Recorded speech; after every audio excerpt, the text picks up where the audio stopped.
in my league. Got a blockbuster on the way and a pickup up my sleeve. They call my team insane, say I'm the one to beat. So you better bring your A game and start playing. Welcome to the Great Fantasy Baseball Invitational Podcast. I am Justin Mason, lead fantasy writer and analyst at friendsoffantasybenefits.com. Joining me on this episode is my good buddy Mike Kurland of the Bases Loaded podcast and RotoBaller.com. Mike and I have got to know each other over the last few years. He joined the industry in 2019 and has quickly established himself as one of the hardest workers in fantasy sports. And this turned into almost like a group therapy session because I'm known as a pretty hard worker myself. And we kind of talked about the toll that takes and how difficult that becomes. And when you are a person who likes to do a lot of work, how overwhelming that can be.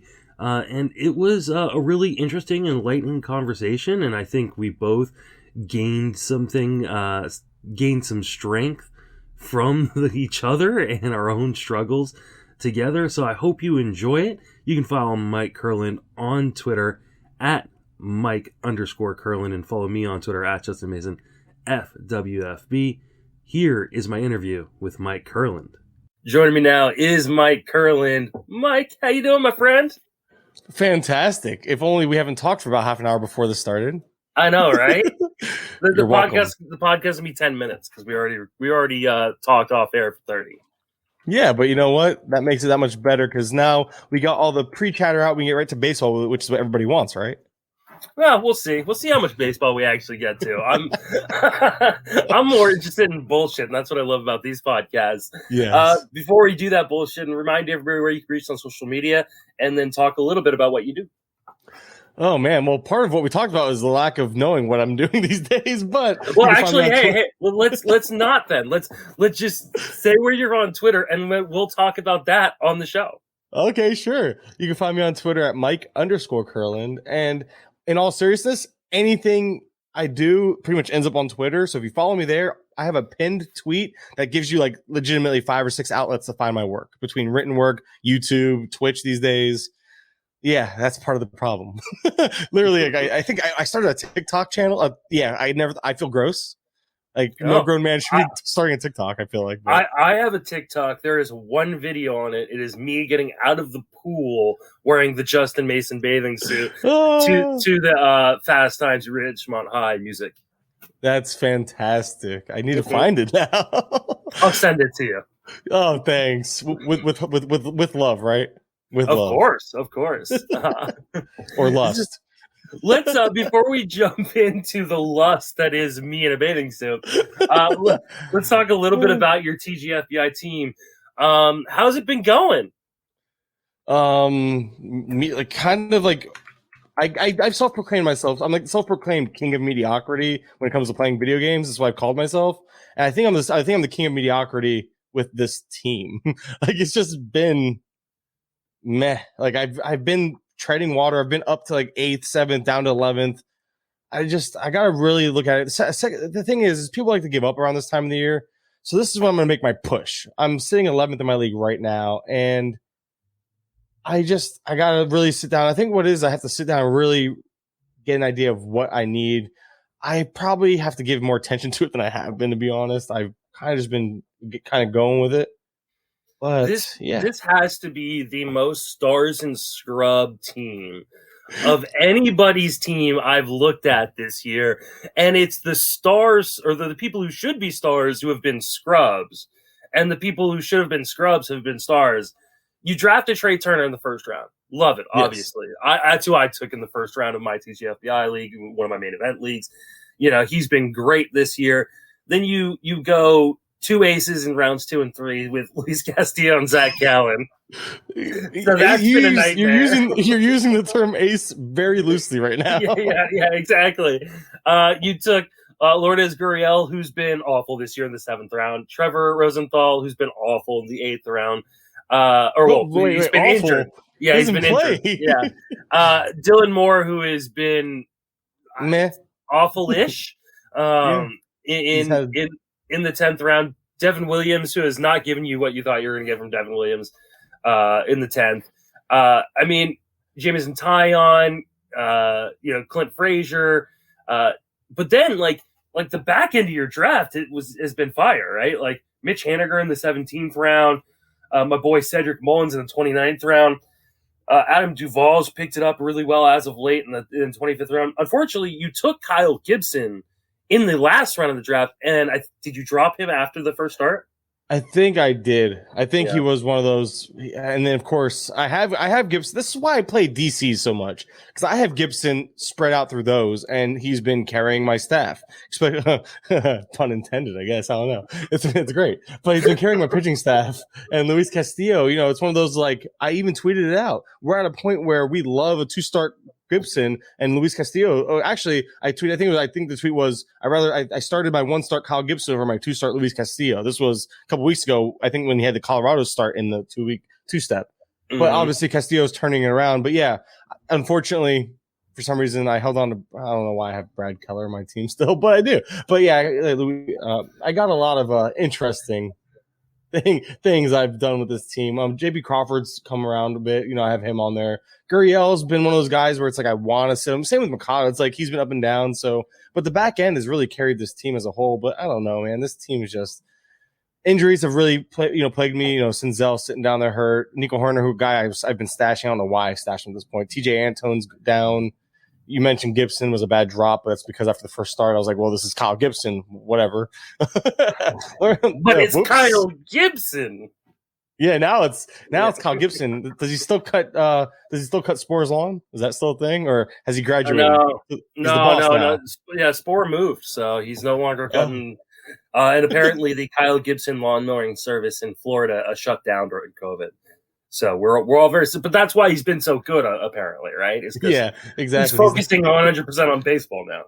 It's funny you say lawn mowing service because now he has a cutter in his arsenal. And see, boom, yeah, dad jokes. I'm good for him. So, what is the plan to try to get back into this? Is this just a matter of grinding your way back into it, hoping that like you said, this is the time of year where people really start to turn the page from baseball to football? We saw some analysts even on Twitter today mentioning like, hey, I'm moving towards football now. Baseball is going to take a back seat. Blows my mind. Why does it blow your mind? Because because I'm not a football analyst and I forget that football is coming. I've actually cut down pretty much. I used to play a lot of leagues.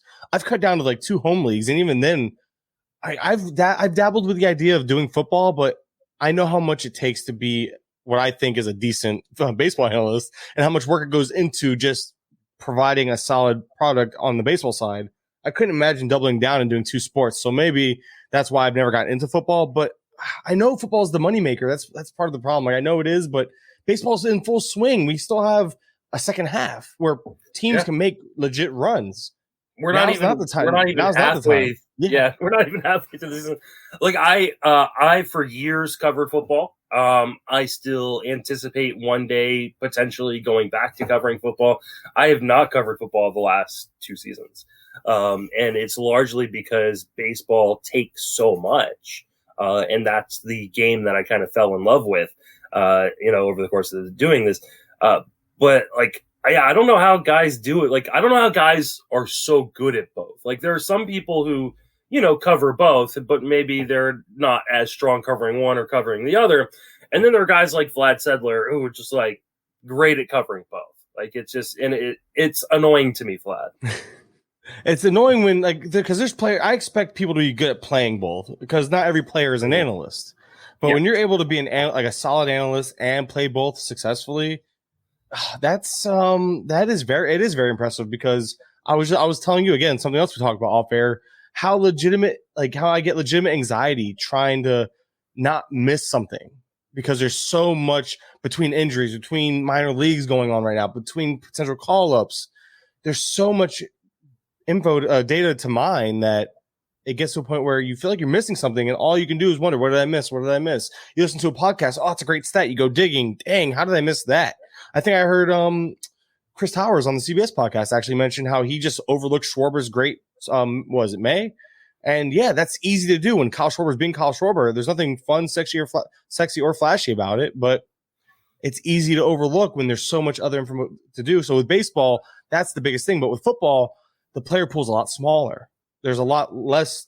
Maybe that's why you're able to do it. Maybe if you're, because like Vlad, for instance, I'm not sure all the work he does, but I know he does the weekly fab. He manages a ton of teams. Maybe he's smart and knows what his limits are, unlike me and probably like yourself a little bit. We don't understand that there's limits that we should probably put on ourselves. So Vlad's doing what responsible adults do and manages his time wisely. So he's able to put in the same amount of effort for football while managing the baseball and keeping up with what's going on. So that's probably what it is. It's probably more of an us issue than it is like a we can't do it. It's more of like a we just need to be better time managers. I mean, I don't know how much better I can be at this point. Like, Cedric Mullins. That's it. Yeah, done. yeah. I mean, because you're like me, and this is what we were talking about prior to hitting the record button. So we'll bleed it over into the recording. Both of us do a lot in the industry, right? I mean, just rattle off everything you're doing right now. Okay, well, let's see. Everything I'm trying to do. Yes. So I have the Twitch stuff. Spore has been really cool with that. I'm over at twitch.tv/sleepyk_MLB. It's a mouthful, but I'm streaming video games, and it's also a way for me to stream fantasy baseball and talk baseball. So I do it. Like I do that. I kind of pretty much do I'm trying to do what Spore is doing. I love playing MLB The Show. I love talking baseball. It's a lot of fun. So I've really enjoyed that. YouTube. I'm over at YouTube. It's Beer Bourbon Baseball on YouTube. I try to do my 2 minutes. I'm trying to go at least bi-weekly with them. I want to do weekly, but haven't had time. Cool. I write for RotoBaller. You can find that at rotoballer.com. I have the Bases Loaded podcast. I just put out a new episode. Joe Gentile. Joe. I know you guys are pretty tight. Yep. He reached out to me. He's like, hey, man, you've been stupid busy. How about I write up a show every week and we just do a weekend recap? I'm like, hell yeah. So now Joe is like a part of the podcast. Like, whatever. Sure. Thanks, Joe. He's doing all the heavy lifting. I'm just hosting. I can talk to myself for a few hours on a stream. I could definitely make up things as I go. It's kind of a gift. I think, and I started a TikTok. I even have an IG that I don't use, so I don't even list it. So I'm trying to do, again, and that's part of the issue is, sometimes there is such thing as too much of a good thing. Like if I took away 3 of those things and put my all into say YouTube, Twitch, and writing, stop with this. But the problem is the social media. The best way to get eyes to your work is social media. You gotta post your stuff to Reddit. You gotta spread Twitter. I'm really big on Twitter. Like I just posted like 3 random stats before we got on today because Twitter's a great way to get exposure. So as much like I don't even include the social medias as much into what I'm doing because it's almost second nature now to just post on social media. So there's just so much to do. If my big thing is I just need to narrow it down. And anybody will tell me like, yeah, you're right. You try to do too much. I'm trying to do too much with limited time because you're with me. We both have families. We both have kids. Oh, family. I would assume kids are part of families, but some people have kids. So wife, kids. We both have wife, kids. We both work full-time jobs. It's a lot. Not to mention, where's the time for your own health? Like you're supposed to be like, you're trying to work out now. Good for you. I've given up. Like I have to get back into it, but I've lost almost 10 pounds in my first week of doing this. That's fantastic. And I wish you the best of luck, but I also know that this thing that we call a hobby, this thing that we, first off, it's beyond a hobby once you're this invested, but this thing that's like a second job, it actually weighs on your health a little bit because you put everything secondary because with your downtime, you're trying to do one more piece of content this week or you got to get this done. Oh, you're running 2 days behind on this. That's very normal, very typical. The problem is because you're doing that, you're not taking care of your mental health. You're not taking care of your physical health. I'm not saying it's a good excuse, but it actually, like I've noticed that this has taken its toll on that stuff. So again, I'm trying to get through the season. You really drove that home. I really need to get through the season and reorganize what the hell I'm doing. Yeah, I mean, this is something I talked about with John Legiza on last episode. Is that like at some point I had to kind of sit down and reevaluate, right? Because I mean, it was getting to a point where like I love creating content. I do. I mean, I absolutely love sitting down and writing. I love sitting down and podcasting. I don't do much of the video stuff because I'm not good at it, but I'd like to, right? And there's a million other projects I'd like to do. The problem with me, and I think it's probably the problem, part of the problem with you too, is my brain is always on what's next, right? Mm-hmm. and like, okay, what can I do? What can I do next to kind of take another step forward? Which makes it a little bit more difficult to focus on what I've already got on my plate that's already overfilling, right? But so like I had to take a step back and go like, listen, like this is like I got a lot of family life stuff going on. And I went like, I just can't do everything. And so I left Fantasy Alarm, gave them 2 weeks, let them, replace me on the staff and stuff like that. And said like, I've got to focus on my family, got to focus on myself. But that's a tough thing to do when you're trying to like break into an industry that is so saturated with people. And fortunately for me, if you want to call it breaking in, whatever, I started in 2019, which it was still saturated, but it's only gotten 10 times more saturated. So I got in before, while the getting was still good, surprisingly. That's why I've been fortunate enough to kind of build a following, and sorry for them for doing so. But in all seriousness, though, I've been fortunate to get where I've gotten, how fast I have. And a lot of it comes with the work ethic, but then with the work ethic and caffeine, a lot of caffeine, comes a lot of like empty promises. Like I'm like, I want to do this, this, and this. Here's a problem. And I wrote it down while you were talking. Otherwise I would have forgot it. A big reason why I've been slacking on a lot of my content is because I'm putting in legitimate, like a couple hours, sometimes a day, like maybe I'll take a day off, but I'm on YouTube learning so much towards the video side of things. Like I don't just like a lot of the stuff I do, it looks easy because it's, 30 seconds, a minute, 10 seconds even. The reason why it's easy now is because it took me hours to learn this stuff because I don't have a background in this. It's all self-taught off YouTube. YouTube University is fantastic. That's what I call it. It's literally one of the best tools we can have. And that's where I've learned all the video, the ability to do some of the video content I do. The reason why I'm doing intros for Triple Play and Simeon and stuff. It's just, I enjoy that stuff. It's a lot of fun, but it's again, it just takes time to learn. And that's the time where people aren't seeing you be productive. Like, and I don't need praise for, oh my goodness, Kurland's working when he's not working thing, but that's part of what goes into why I slack on some of my content too, because I have the ability and the time. I do actually technically have the time to do stuff, but I'm applying that time towards learning new things. So it's like I am my own worst enemy, because sure, I have downtime to do this, but I'm taking that downtime to learn something new so I can just do more. Because like you mentioned, what's next? And I think video, I've been a strong believer for this is probably going on 2 years now. Video is that next frontier. I truly buy into that. And you're seeing more and more video podcasting. You see RotoWire just went live with their video, with their video pods. So that already live streaming already took off. Cool. So now if I can get a step ahead of like actual video content, which we're seeing, NBC Sports Edge is doing videos more often. They got Andrea over there now doing some videos for them too.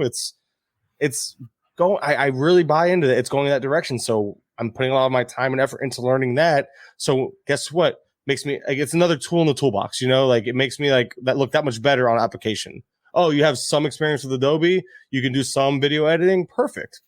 And then hopefully I get taught more if I get somewhere else. That's kind of the mindset I'm going. But a lot of places don't even have that in place. So what I'm doing could be what they want, because like, we have nothing here. Take us from nothing to something, and then we go from there. Like that's also a possibility down the line. That's where my head's at. That's why I've been putting such an emphasis on video. And I recommend people that want to break in at this point, maybe go that route. Try something new, because that hasn't really been fully explored yet. Whereas writing, podcasting, that is very, very tough to stand out in right now. It is. But like, do you think that part of your added stress or frustration is that you don't have a singular focus? Like you're not just writing, or you're not 100%. You're just like, maybe it is a matter of like, you want to do it all, but like, you're not just covering one topic, right? Like you're not like Nick Pollock, like he does video, Twitch, podcast, writing, but it's all pitching, right? Like that's all he does. Like, so do you feel like maybe you are, I hate to use the term like, jack of all trades, master of none, but like, do you feel like maybe you have too many things in the fire at once? I do feel that way. And that's a good way of putting it, because I kind of have become like a utility man. Like I am like the Ben Zobrist of fantasy, which he's a great player, but he was never like, and he had a couple great seasons, but he's never been like the star, So right now you can, call me what you want. I refuse to block holes. I take a Ben Zobrist type career though. I mean, dude played like 13 years in the majors. Like, that's what I'm saying. It's a pretty good career. I'll never be the face of I look at Ben Zobrist like I'll never be the face of a franchise, but I'll be a very solid complementary part. That's what I like to think of myself as. And again, being able to do a little bit of everything gives me the chance to be that type of, again, I like that analogy. It just popped into my head. It worked out. Let me roll with it. But yes, I do agree that it hurts me sometimes more than it helps, because all it does is hinder my production, especially when, again, this isn't a full-time. I put full-time hours into what's a part-time or a secondary means of income, secondary job, whatever. I truly enjoy it, but I have noticed something though. I've gotten really, because I've noticed like there's great pitching analysis. Simeone, going back to him, Spore, you guys, I don't know how you do both. Pitcher list, obviously fast, et cetera, et cetera. I've been pretty heavily on the hitting side of things. Like most of my content I put out, like the lineup stuff, focuses on hitters, lineups.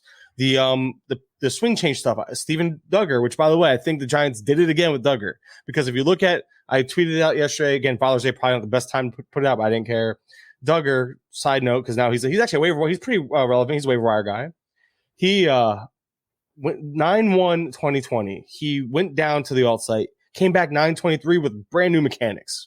Didn't know anything about it. Didn't read about it. But I noticed it when I was watching video yesterday. I was just looking for video, and then he refined those mechanics, tightened them up a little bit, but brought them back into 2021. And we're seeing more less ground balls, more line drives, pulling the ball more. Average launch angle, career high, 14 degrees. This explains why, the BABIP is crazy high, but my point is there's tangible change there. But my brain is wired to start looking at that for hitters now. Like okay, let's go look at a hitter. Let's break it down to a point where I'm looking at tape, watching tape from a couple of years, but it's always hitters. Whereas you have guys like Fast and Nick and all them doing, I called Nick pitcherless. That's funny. I just realized that. I called him by his Twitter, but yeah, like that's where I realized I've gone kind of the route of, let me just look at hitters. Like, I know they're not as sexy. They don't make the best gifts, but every so often I find like a cool little tidbit, like on Steven Duggar, which again, no one cares about him, but maybe there's something there. Maybe he's this year's Yaz. Maybe he's this year's Austin Slater, which because I was wrong on Slater, obviously, but maybe I just picked the wrong Giant to have that late career breakout. Yeah. I mean, I love your content. Like, like when you had your spring training lineups tracker thing, I had that pinned. I was checking it every day. I was like, okay, like, so like, for me, like if I was your coach, right? If I'm your coach, I'm like, I would say like find these things that you enjoy doing, right? And you're good at doing, and really maximize those things across your platforms. Yeah, and I think lineups are still a thing I still want to own. Like those are still like something I thoroughly enjoy looking at. The problem is, and again, I was telling you this again offline, because here we go again, echoing the same sentiments. I just find it to be so tedious, and not in a bad way, but it's when there's a deadline and I have to drop a 4,000 to 5,000 word thing. And the thing is, though, say it's due on a Friday, I sit there and try to do most of it on a Thursday because I don't want to miss any information, because it is such a live reactionary piece, especially when it was weekly. We've changed it to bi-weekly, so there's I can kind of do it like on a Thursday, and I get like 2 days, to kind of split that up, because that's a lot of work to sit down and try to do in one day. Especially if I work the day, because again, I don't have a set schedule, which is another challenge in itself, trying to be like, hey, every Thursday I want to sit down and do this. Well, I work every so often on Thursday. I don't always have Thursday off. Anyway, that's just excuses. I can still work around it regardless, though. It's well, because I don't want to make excuses. Oh, you work like 2 Thursdays a month at most. Yeah, well, that's still 2 Thursdays where like a normal person has a schedule. They can still schedule out their time better. Anyway, I digress. My point is that it's such a long, tedious article that it's just been hard to commit to. And my wife's in the background making noise. What was the question again at this point? My wife just distracted me. Well, I forgot where we were at. let me go at it this way. Like, what's the ultimate goal? Like, I mean, because you do the lineups, you do the podcast, you do the video, you do Twitch. Like, if I could say, like, look into the future, like, where is Mike Kurland going to be in 5 years? Oh, no. Probably in the same spot I'm in right now. Same predicament I'm in now. If I honestly just said screw it and finally settled on something, I think I would want to definitely be known for because the lineup thing is just, I really enjoy that. I think there's a lot of good information there, not because the lineup trends are just one thing. I look, because people are like, well, it's just lineup trends. Yes. But then if you read my articles, which I recommend you do, because, and I mean, you, the audience, anyone listening, because what I do is I take those trends and I correlate them to what's going on. Like, okay, cool. JP Crawford's been leading off 9 straight games. Let's look at his production over those 9 games. So now you get this trend that's happening and the tangible info that is attached to it all in one place. And I think that type of information is very good because now JP Crawford becomes a waiver wire target or a guy to plug in if you're in a DC and have him. Maybe you plug him in at middle infield, hoping that he can continue the hot streak type of thing. And that's why I think that information is very solid. And I think it has, and again, it's not something that you're seeing. You see it, people tweet out trends, people do waiver wire articles. And I think I'm taking all that and putting it in one place, but about literally 20 or so players, 30 or so. Like I usually hit on at least 2 to 3 players a team about their recent production, good or bad, trends, et cetera, et cetera. So there's a lot of information in those articles. So if I could take all that and go back to doing that even bi-weekly, because again, sometimes there's just nothing to talk about weekly, and then maybe even integrate that into my videos. Like why don't I take my top 3, put those into a video, further maximizing like the usefulness of this information all in this head of mine. Some people prefer prefer video, or take that information. And my point is, I guess, a long way of saying is I really want to ultimately tie all that together and just be the guy who's known for that niche. But the problem is I can't stick with that niche because I always think of what's next. I always want to do more, but sometimes it's perfectly fine and perfectly acceptable to kind of stay in your place, like know your role. Shut your mouth, know your role. Like it's okay. It's okay for me to do that. The problem is I, in my head, can't accept that because I always think there's more, but sometimes less is more. And that's a true saying. I just have a hard time truly accepting that. Yeah. I mean, I totally understand. I run into the same kind of problems where like, I'm doing this for this company. I'm doing this for this company. I'm doing this for myself. And like, oh, I want to do these 3 other things. But I only have time for the 3 things that I'm already doing, right? Yeah. And my wife. But you really want to do. But you really want to do this other thing. You really want to. But maybe you shouldn't, or like you said, table it to the off season. But how hard is it to last 6 months? Like, come on. Yeah. Well, and I find for me, I don't know about you, like there is no off season for me. No, like, I don't dial it down in the off season. I literally just work behind the scenes. Like Simeone has me doing part of his draft kit, and October comes around. I watch playoff baseball, but I'm still having a Google Doc up looking at just getting a head start on my player outlooks because I do so many, which I told Simeone he needs to get his someone to help me on the offense. Cause last year I did over 200 players by myself now. And like you said, I don't just look at it and give you like a paragraph of nothing. I pretty much do like mini deep dives on every player because I can't accept surface stats as like I gotta put some substance into what I'm writing. So that's a bigger thing. It's like something that should be an easy job, an easy task for some people. I overcomplicate it because I always think that I should be doing more, even when more isn't always required, which sucks. Like I wish I didn't have that problem. How do you get past that though? Because like you don't. No, because you can't do that forever. Like you're 2 years in, you're already finding yourself burnt out at times, right? Oh yeah, 100%. So like, how do you? I know like you've got like you told me like offline like you've got an ADD brain.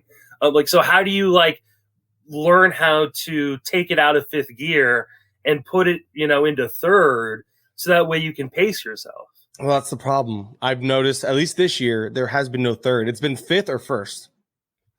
It's literally been all or nothing. Like I haven't written anything in 2 weeks because I'm putting all my focus into learning stuff behind the scenes. I have a new tool here I've been setting up that allows me to like pretty much hotkey everything, which is awesome.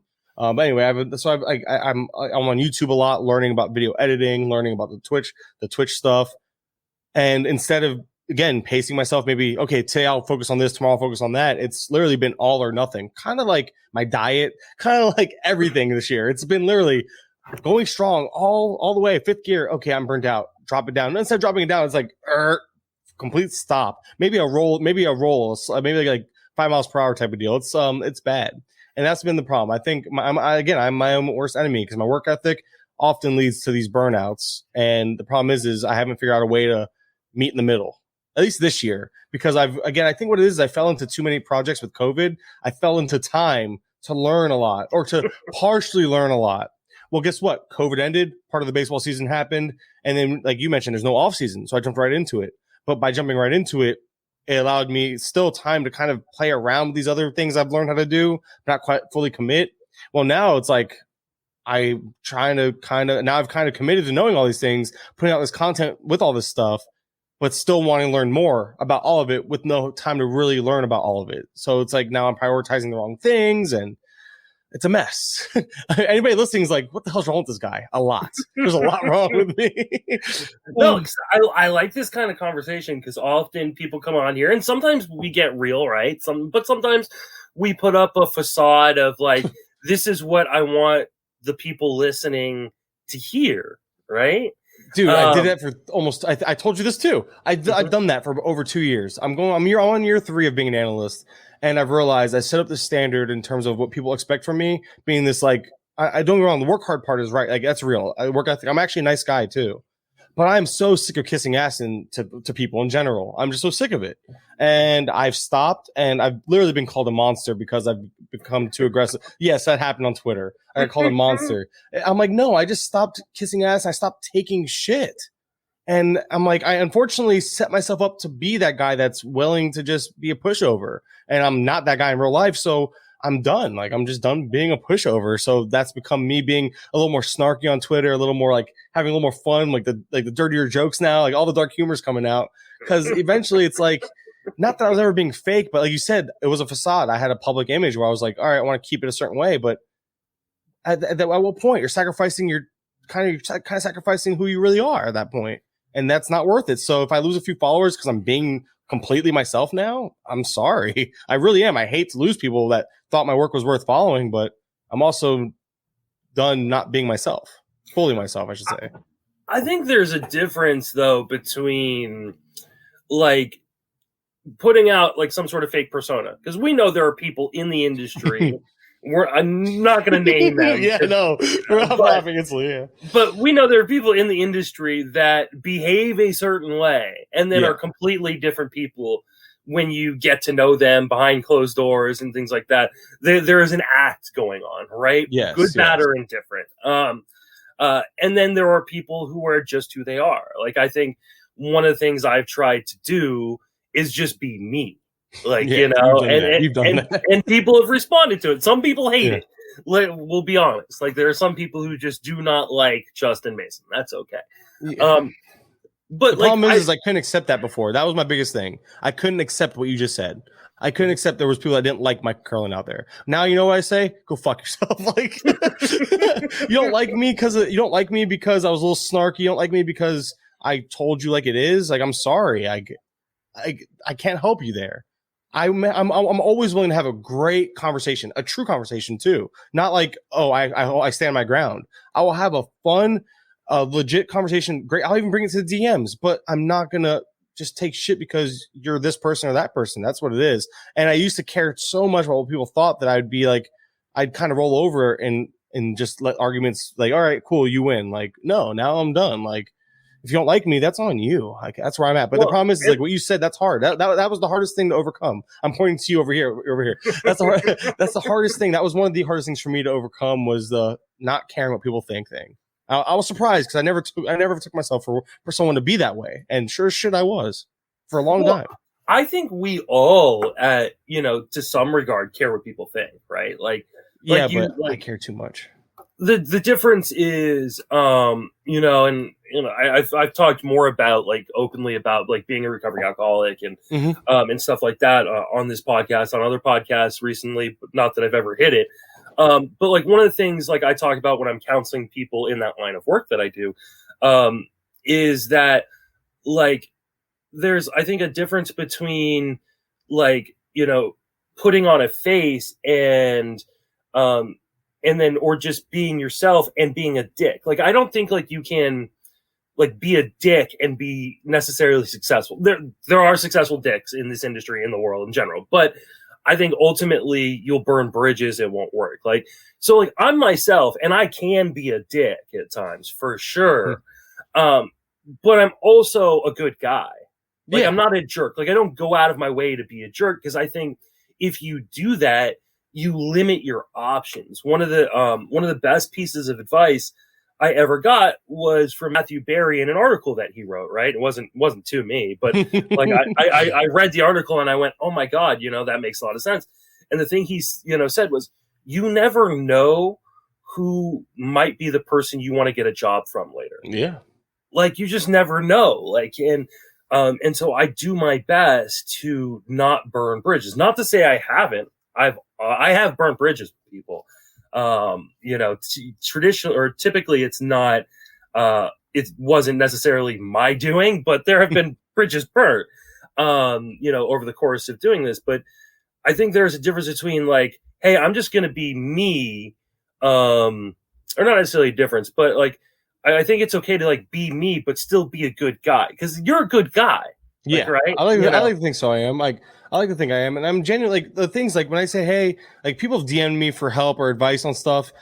I'll be the first one to admit. I think it was Tor's Takes. I was his what's it called? When Alex Fast did that thing for people reaching out for other industry people. I was his like coach, whoever it was. Mentorship, yeah. Mentorship. I was a terrible mentor at times because I was so busy with content. That he would say, hey, can you read this? I'd say, sure. Literally read part of it, forget about it.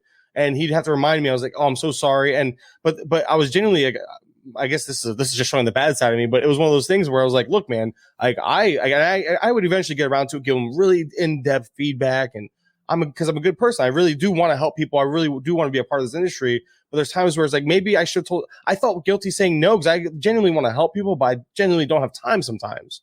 Or I'm very forgetful. Like, oh, I read through half of it, closed it to go do something, never went back to it because I just got caught up in something else. And I felt terrible. But Torres was really cool about it. He was super understanding, and it worked out. I think we're still friends. I mean, I haven't really talked to him since, but he's done good things over at Razzball now, and he's he's writing and he's on podcasts, and those are things that's like we talked a lot off air. Like, look, man, like I even DM'd him. I was like, congrats on the podcast stuff. I'm glad to see you're out there doing it because he had a lot of anxiety about doing it, and. So it's like, I don't need to prop myself up in terms of being a good dude. I feel like I've shown that I am, but yeah, like the problem is I never showed part of just the funner side of me, if you want to call it that. Maybe a little, there are times where I'm a little bit of a dick, but it's like with Dave, like for instance, Dave McDonald, guy, I actually like Dave. You wouldn't guess it when I call him OJ, but but I love giving him shit. But the problem is when I give him shit, people start piling on. And I'm like, oh, my bad. But I'm genuinely trying to just give him a hard time because when I like somebody, I joke with them. But the problem is not by not doing that over the last couple of years or being as open about it, it's turned into like, wow, maybe Mike's a bit of a dick. I'm like, no, I'm seriously joking. I could care less about any of this. This is hilarious to me. But then it starts getting personal, and Dave's getting like, what do you feel? He feels like he's getting attacked. I'm like, I don't know what's going on anymore. All this all started with me just saying that you're lying or just don't put it on you. That was Vlad. Vlad, like, oh, that one was that one was that. For those who don't know, Vlad like randomly tweeted out something about David injuries, and like everybody just piled on. And it started off as a joke and very quickly left the joking atmosphere and got a little bit too heated. But it then turned around into something hilarious towards the end. Yes, I can't even remember. Oh, it was the Reddit thread. Yes, that got thrown in there. A few sexual jokes, and like it went downhill fast. And that's another thing. I love dark humor. I think it is hilarious. It's honestly part of a coping thing because of what I do for a living. Being a first responder, I see a lot of crazy stuff. So joking about it makes me feel better. It really does. It's as terrible as that sounds. So dark humor has been. You're a military vet. Yeah, you've seen your fair share of stuff. Mm-hmm. Yeah, and I mean, and I work in a field in which more people are going to die than actually get help. Right. Yes. So I love dark humor. It keeps you going. I think I don't know what it is, but because of that, it's like I feel guilty for enjoying it. And then it's like if you like dark humor, like you suddenly get pegged a certain way, and it's like, dude, I can't. Like being yourself is dangerous. Being yourself is dangerous. Like I just want to have fun. I genuinely want to have fun. Literally talk shit to people, and I want it reciprocated. It's not like I don't expect you to come at me if I forget, if I screw something up, if I take a victory lap on an injury, if I do something that just you think you perceive it some way, please come at me at Mike_Kurland. I'll gladly take some shit. Like, it's hilarious to me. But the problem is just things get so out of hand so fast on Twitter because some people, it's Twitter. We're not in a room joking together, having a beer or hanging out. Well, you don't drink. I'm having 2 beers, one for you, one for me. Thanks. And but in all seriousness, it's like it's hard. I get it. Sometimes it's hard to understand that there's joking, like a joking tone behind a tweet, and that's where things get out of hand. Next, you're apologizing for being this or that, like, and that's where things got. It's frustrating. It's turned into a cesspool. Like, what happened to the industry that everyone loved so much? Like, where'd that go? Yeah, there's been a weird shift. Like a year. I don't know if like people having to quarantine for COVID and all of that, and spending maybe too much time on Twitter, but there's definitely been a shift within the industry, and almost like a little fight between like people who want to use Twitter and the industry as a way of growing people together, and then people who just want to crap on each other. Which, I mean, anytime social media is involved, whatever social media platform you use, there's going to be shitty people, right? There's shitty people in the world and people who are going to be divisive. But it's been a weird kind of change where we've seen these kind of blow up moments over the last year or so happen somewhat regularly. Yeah, and it's weird because like there are cliques. I'm sorry, but the real world people, in the real world, there are cliques. You are welcome in a clique, but you will never be as welcome right away. It's just the way it is. Like DFS has their own clique. Everyone knows who does DFS content. Everyone likes each other. If you're a new DFS content contributor, you are going to be looked at under a microscope a little bit. Really? Everybody liked each other? I mean, it feels like everybody in the DFS...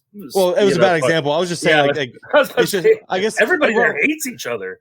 What I was getting at, I guess maybe NFBC. I don't know. I'm just trying to get at a point where my point is what I was trying to get at was with cliques in general. There's always like for instance, there's a lot of you guys, and I say you because it took me forever to feel comfortable, to feel like I've been accepted. And that wasn't the case. It just felt that way because you, Spore, what we could say Zimmerman, pretty much a whole bunch of people that have just been in the industry for so long before this new wave, because it really was a wave. It was pretty much a standard of certain people.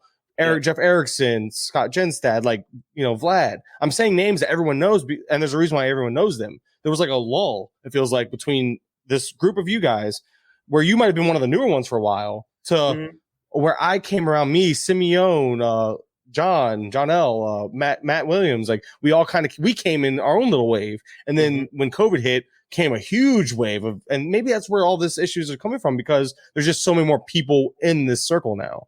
Which is okay. It's fine. It's accepting. I'm cool with having more people in the circle, but the problem is with that comes a lot more bickering, a lot more like disagreement, but it's also hard because. But the disagreement is fine. Like, it's like you and I don't see eye to eye on specific players. For instance, I'm going to have to wear a Justin Mason bathing suit on one of your live streams because Keston here is kicking the crap, or got the crap kicked out of him because he's not good at baseball by Kettle Marte. So, but the best part is Marte didn't have to come back from that injury and still. He could have been out for the year, and I still would have lost that bet. Fantastic.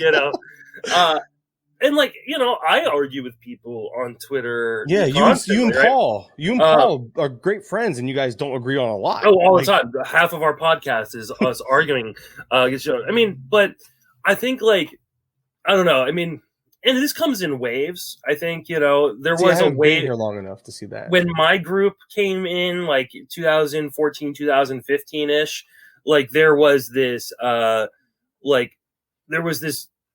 feeling like that there were people who were trying to push themselves up on the backs of other people. So like by putting other people down, they were elevated. And I think those people tend to either change their ways or they fade away, because ultimately you're judged based on the content or the character of your own content. Putting other people down doesn't work for very long. And I think maybe there is, this is another wave of that. Not saying it's from the new people necessarily or in general, but I think that there is like this feeling right now where people are not realizing that just putting other people's work down or other people's takes down isn't giving, work or takes of your own. Exactly. I do agree to that. And I do think we see too much of that, or have seen. Like you said, it comes in waves. It's just tough because we preach inclusivity. We all want to be inclusive. We honestly do want people to be included. I've worked my ass off to get included in things, and I know how great it feels to finally be included in stuff. A podcast appearance, invite, whatever you want to call it, all that.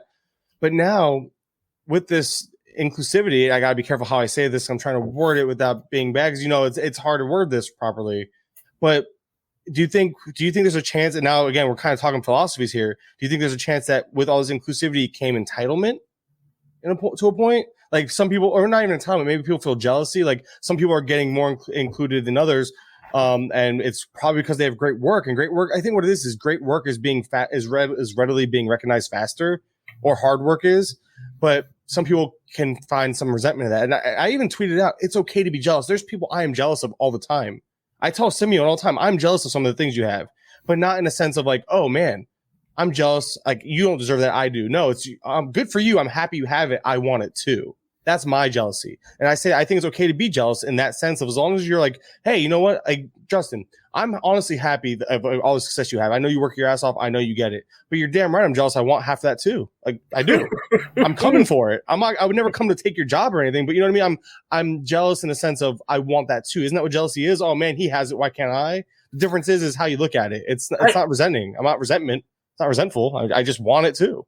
Yeah, I mean, I think that it's a natural instinct to be jealous of things that you want that you don't have.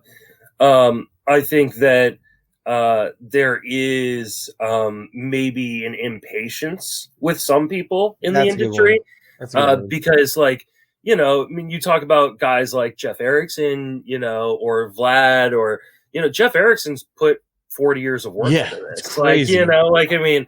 And like, I remember one time I was complaining just kind of randomly, like, oh man, I can't remember who became full-time in the industry.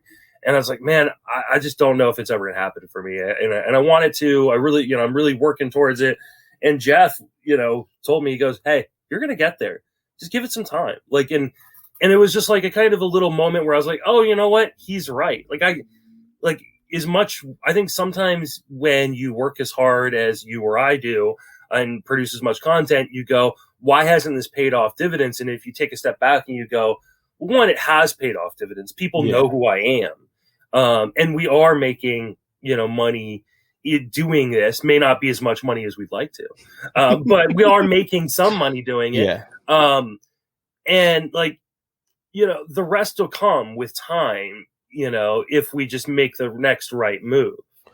But I agree. But again, something, for instance, here, I'll speak from experience because I have no problem putting it out there. I'm honestly, but the thing is, though, I can say I'm happy for someone. No one's going to believe me. Oh, Kurland's just jealous and he doesn't actually want them to be happy. It's how this is all going to be spun. Let's just be honest. That's just people like to say, well, Kurland doesn't really mean he's happy. But for instance, Micah. I love his nightly notes, which I wish he called them nightly notes. He calls them Micah notes. I was like, damn it, #nightly notes would have had a good ring to it. But anyway, I call them nightly notes in my head. But dude, the dude is doing them every damn day, or just about. Yeah. As someone who's done daily content, as someone who does daily content, you know how much work that takes. And he puts a lot of care and effort into them. He got picked up by NBC. You think that's not a spot I would want? Like, you kidding me? Of course I would. And he's been doing it less time than me. And he's almost caught me in followers. You know how hard I've worked. So I look at that, I'm like, shit. Holy crap. I mean, good. I love Micah. I've promoted his work for a long time now. Mm-hmm. So I'm really happy to see him going. But you think I'll look at that and think, what else do I have to do now? Like, if he's getting noticed, what can I do now to get noticed again? Like, I know some people, I know a lot of people. Just like prospect growth isn't linear. Like, yeah. Like, I think the industry as a whole, like the way you progress isn't going to be linear either. Oh, I know, but you're in, like, I have, like, but my thing is though, is like, I guess, and then someone like me who sees that happening to a newer person in the industry, again, I really am happy for Micah. I really can't. He's a great analyst. Yeah, he is. He's a great person too. I enjoy just shooting the shit with Micah. He's a good dude.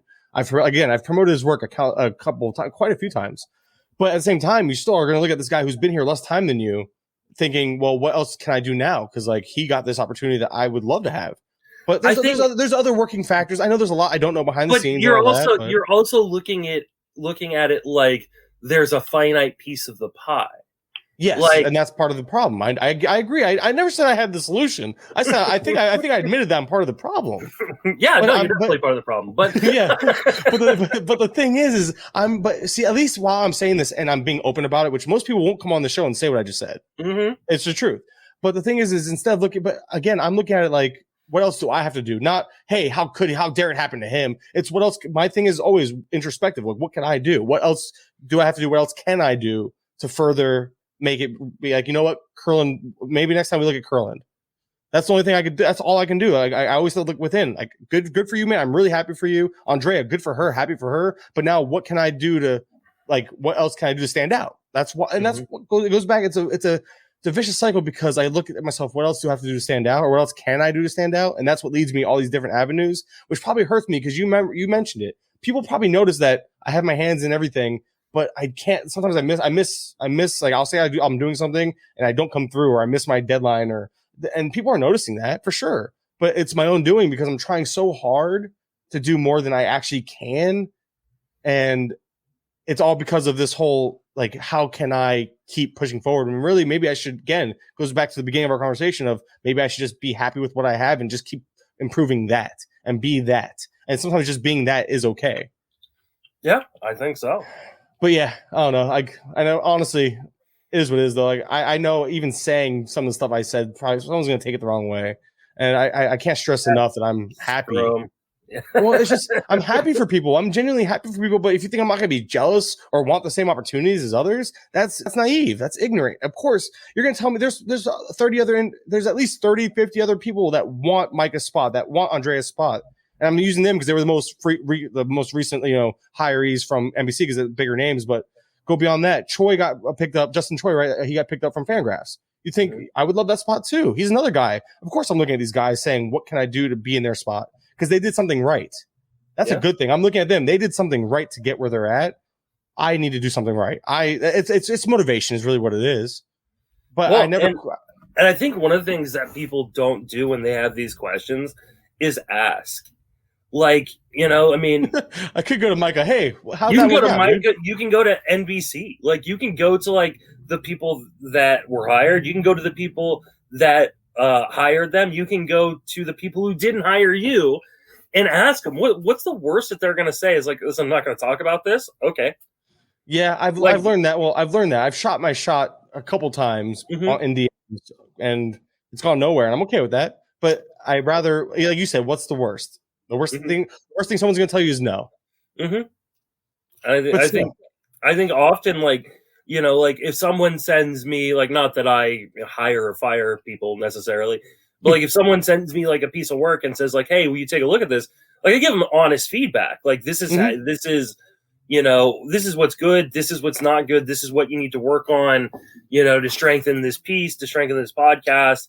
And I think people often are either afraid to bother people or they're afraid to hear bad news. And, if you're wondering, well, why am I not getting a job? Like, you should go talk to the people who are giving away those jobs or who are getting those jobs. Yeah. I mean, and obviously I would assume for you, for the most part, it's you're just my too schedule busy. doesn't help. Yeah.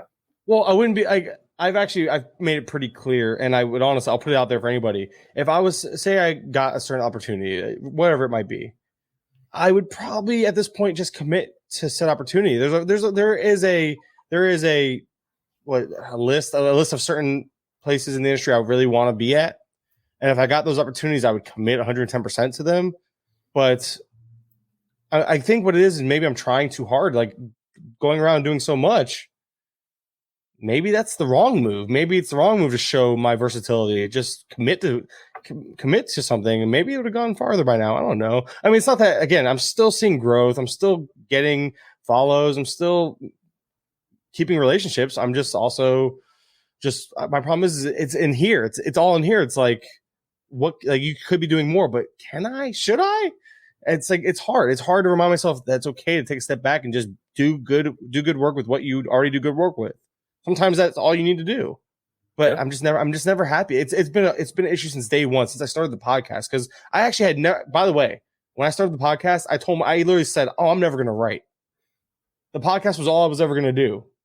Now it's like the last thing I do. So like that's where we've come. Like it's like holy crap. Like I buy all this fancy equipment and I just find ways to utilize it more instead of just stop buying equipment and start utilizing the stuff you know how and what got you where you're at. But again, you mentioned it. What's next? What can I do? What else can I do? Well, I'm looking forward to what's next for Mike Kurland because you're one of my favorite people in the industry. I'm sure we were gonna have more conversations like this. Unfortunately, I'm gonna have to wrap it up right here. Remind everybody where you can reach on social media, and then plug all your work.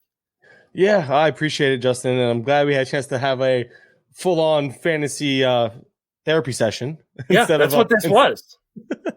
But you can follow me on Twitter at Mike_Kurland. And yeah, again, everything I do, I post to Twitter for the most part. So just find it there pinned to my page. If you don't have Twitter, I'd recommend just go to the Bases Loaded pod. That's kind of one of my main outlets still. I just got a couple of new episodes out. Joe Gentile, kind of a new part of the show. So he's going to be there once a week. Weekly Cup of Joe with Joe, obviously.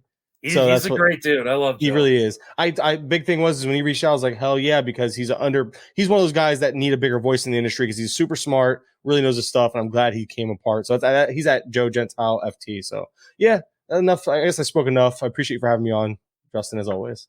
You're a great dude, man. It was a pleasure to talk to you. All right, man.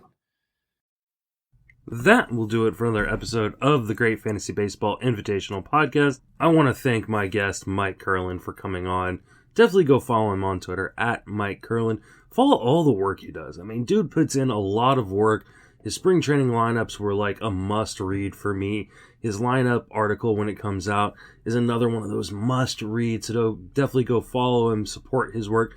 Hey, follow me, support my work. You can follow me on Twitter, at Justin Mason FWFB. Give us a rate and review. It really helps us out, especially if it's a 5-star variety. Read my work over on Fangraphs, Friends of Fantasy Benefits, TGFBI. Hear me on this podcast, the Friends of Fantasy Benefits podcast, and the Sleeper and the Bus podcast. That is going to do it until next time. For Mike and myself, thank you for listening. Have a fantastic baseball season. First place in my league, got a blockbuster on the way, and a pickup up my sleeve. They call my team insane, say I'm the one to beat, so you better bring your A game and start playing, cause every single week another win for me. Yo, Commissioner, you can just pay me now. City win first place, then take a bow. Finish on top, I'ma set the standard. Don't believe me, you can check the standings. When I draft, I make smart selections. Got more sleepers than a narcoleptic. Meet your match, kid, my lineup's nasty. It's far-fetched thinking you might catch me. No surprise, I'm taking home the prize. Only time I rest is a playoff bye. Make amazing finds off the waiver wire all day and night. Better stay retired. See me in first, all proud and cozy. Bro, please, I can't even count my trophies. Bragging, even when my bats are slumping, I'ma pack a punch, stat tracker junkie. I'm the one they don't wanna play. First place in my league, got a blockbuster on the way, and a pickup up my sleeve. They call my team insane, say I'm the one to beat, so you better bring your A game and start playing, cause every single